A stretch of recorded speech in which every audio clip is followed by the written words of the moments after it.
Assalomu alaykum, Migratsiya O'zbekiston ijtimoiy tarmoq obunachilar va bizni yaqindan tomosha qilayotgan kuzatuvchilar. Bugungi video ma'lumotda O'zbekiston migratsiyasi bo'yicha Finlandiya mamlakatidan taklif etilgan bo'sh ish o'rinlari haqida sizga to'liqligicha ma'lumot aytib o'tamiz. Agarda sizga mana shu ish o'rinlari ma'qul kelsa, bemalol hujjat topshirish uchun video kommentariyasida ismingizni, yoshingizni va hozir qaysi davlatda ekanligingizni va qaysi kasbda ekanligingizni yozib qoldirasiz va biz o'zimiz sizga aloqaga chiqamiz va telefon raqamlari qoldiramiz. Telegram akkauntlar ham qoldiramiz. Negaki agarda chet el mamlakatida bo'lsangiz, bemalol Telegram akkauntga murojaat qilib, qanday hujjatlar kerak bo'lishini, hujjatlar sizga aytib o'tilganda hujjatlarni topshirishingiz mumkinligi haqida xabarlar beriladi va aloqalar bo'ladi.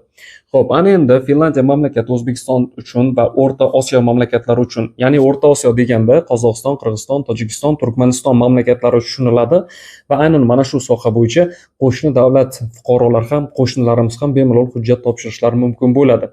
Endi esa bo'sh ish o'rinlari va bo'sh ish o'rinlariga bo'lgan talablar, oylik maoshlar hamda ishga qonuniy shartnoma asosida dokument taxlash uchun qanday hujjatlar kerak bo'lishini birma-bir boshdan aytib o'taman. Videoni o'tkazmasdan davom ettirishingizni yaxshilab tushunib tinglashingizni so'rab qolaman hamda har bir o'tkazilgan daqiqalar sizni videoni takroran ko'rishingizga majbur qiladi. Xo'p, ana endi Finlandiya mamlakatidan taklif etilgan vakansiyalar bu o'rmonchilik sohasi bo'yicha faqatgina erkaklar. Xo'p, yig'im-terim mavsumiy ish bo'yicha esa faqatgina ayollar va 3-o'rin qurilish sohasi bo'yicha 3-o'rinda faqatgina erkaklar hisoblanadi. Xo'p, ayol va erkaklar jismonan sog'lom bo'lishlari kerak, chunki mehnat qilish uchun borayotgan fuqaro, ya'ni ish beruvchilar ixtiyoriy bormoqchi bo'lgan ishchilarni jismonan sog'lomlik haqida hujjatlarini tekshirib olishadi, chunki ishlash uchun borganda agar kimningdir sog'lig'i yomonlashsa, bu albatta ish beruvchilarga yoqmasligi mumkin. Albatta siz qilgan xarajat u yerga borib kuyib ketishi mumkin. Shuning uchun o'zingizning sog'lig'ingizga qarab ishga borishingizni tavsiya etamiz. Xo'p, ana endi ishlar. Ayollar uchun yig'im-terim, erkaklar uchun o'rmonchilik sohasi hamda qurilish sohasi. Xo'p, mana bu yerdagi oylik maoshlar yig'im-terimda 1800 yevrodan 2400-2500 yevrogacha ayollar uchun. O'rmonchilik sohasi hamda qurilish sohasi uchun oylik maoshlar 1800 yevrodan 3000 yevrogacha beriladi hamda ish uchun kiyim-kechak hamda turar joy bepul ish beruvchi hisobidan bepul sug'urta taqdim etiladi. Xo'p, bu yoshda, bu ish o'rinlarida yosh talab 20 yoshdan 40-45 yoshgacha bo'ladi. Bemalol hujjat topshirishingiz mumkin agarda jismonan sog'lom bo'lsangiz. Xo'p, ketish uchun hujjat topshirasiz, shartnoma qilasiz va sizni ishchi vizangiz 4 oydan 6 oygacha shartnoma asosida vizangiz chiqadi va u yerga borganingizdan so'ng qonuniy shartnoma asosida ishlaysiz va ishchi vizangizni uzaytirish imkoniyati ham mavjud ayrim sohalarda yoki qaysi ish o'rnida borsangiz boshqa ish o'rniga o'tib vizangizni uzaytirish imkoniyati ham bo'ladi.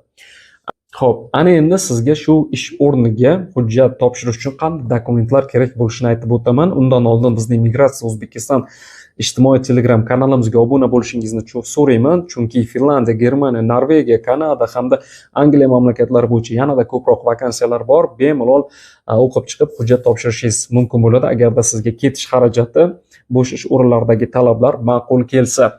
Xo'p, hozir sizga Migratsiya O'zbekiston rasmiy Telegram kanaliga qanday obuna bo'lishni ko'rsataman. Telefon orqali yozib olingan video ma'lumot. Xo'p, hozir plus Telegram, kimda Telegram bo'lsa, mana shu ilovaga kirib olish kerak. Mana shu ilovaga kirganingizdan so'ng bu yerda poisk tugmasini bosasiz, ya'ni o'zbekchada qidiruv va mana shu yerda katta harflar bilan migratsiya deb yoziladi va bu yerda pastki chiziq O'zbekiston. Xo'p, yozganingizda O'zbekiston migratsiyasi kelib chiqadi. Mana shu Migratsiya O'zbekiston rasmiy Telegram kanalining ustiga bosganingizda bu yerda ishchi vakansiya Germaniya bo'yicha va balki Janubiy Koreya, Kanada, boshqa davlatlar bo'yicha, Birlashgan Arab Amirliklari va dunyo bo'yicha 30 ta davlatga yaqin mamlakatlar ichidan ishchi vakansiyalar taqdim etiladi. Oylik maoshlar, ketish xarajatlari hammasi to'liq aytib o'tilgan. Mana shu bu yerda qoldirilgan havola orqali onlayn ro'yxatdan o'tish havolasiga kirib, ro'yxatdan bemalol o'tishingiz mumkin bo'ladi agarda sizga qaysidir davlatdagi bo'sh ish o'rni va vakansiya ma'qul kelsa.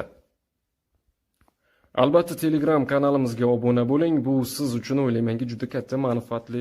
Xo'p, birinchi o'rinda ketiladigan, ya'ni ketish uchun hujjat taxlanadigan dokumentlar bular qizil pasportingiz xorijga chiqish uchun. Ikkinchi o'rinda sizni ishchi vizangizga tushiriladigan surat, ya'ni 3,5 ga 4,5 ko'rinishda surat. Uchinchi o'rinda oxirgi tugatgan ta'lim turingiz bo'yicha hujjat kerak bo'ladi. Maktab, kollej, litsey, universitet hamda magistratura bo'yicha diplom yoki attestat so'raladi. To'rtinchi o'rinda esa sudlanmaganlik haqida hujjatingiz so'raladi. Bu hujjat Davlat xizmatlar markazidan olishingiz mumkin bo'ladi. Yashil pasportingizni taqdim etasiz va sudlanmaganlik haqida hujjat kerak desangiz 15 daqiqa ichida tayyor bo'ladigan hujjat. Xo'p, ana endi 5-o'rinda sizni sog'lomligingizni tasdiqlovchi hujjat. Bu shifoxonaga borasiz va o'zingizni tibbiy ko'rikdan o'tkazasiz. Tibbiy ko'rik natijalari sizni jismonan sog'lom deb, ishga layoqatli deb topsa, sizga mana shu hujjatni taqdim etadi va bu hujjatni siz shartnoma qilayotgan vaqtingizda topshirishingiz kerak bo'ladi. Va ixtiyoriy hujjatlar, agarda sizda til bo'yicha sertifikat bo'lsa, bemalol mana shu sertifikatni ham qo'shimcha hujjatlar tariqasida taqdim etsangiz bo'ladi. Til talabi bo'yicha esa rus tilini Finlandiyadagi ish o'rin bo'yicha, Finlandiyadagi ish o'rinlari bo'yicha rus tilini muloqot darajasida bilsangiz yetarli bo'ladi. Chunki Finlandiya mamlakati Rossiya mamlakati bilan chegaradosh davlat hisoblanadi. O'zimizni poytaxtimiz Toshkentda ham ko'pchilik rus tilini muloqot qilganligi sababli Finlandiya ham xuddi Toshkentdek, ya'ni Rossiya bilan chegaradosh viloyatlari rus tilida bemalol muloqot qila olishadi. Ya'ni birinchi o'rinda fin tili, ikkinchi o'rinda esa Finlandiyada rus tili. Ya'ni muloqot qilish uchun ikkinchi ko'proq tarqalgan til hisobi bo'yicha. Xo'p, ana endi qanday hujjatlar kerak bo'lishi va ish beruvchilarning talabi, u yerdagi ishlar, oilaviy maoshlar hammasini to'liqligicha aytib o'tdim. Mana shu ish o'rniga hujjat topshirmoqchi bo'lsangiz, video kommentariyasida ismingiz, kasbingiz, qaysi davlatda ekanligingizni va yoshingizni yozib qoldiring. Albatta 20 yoshdan 45 yosh oralig'ida bo'lsangiz.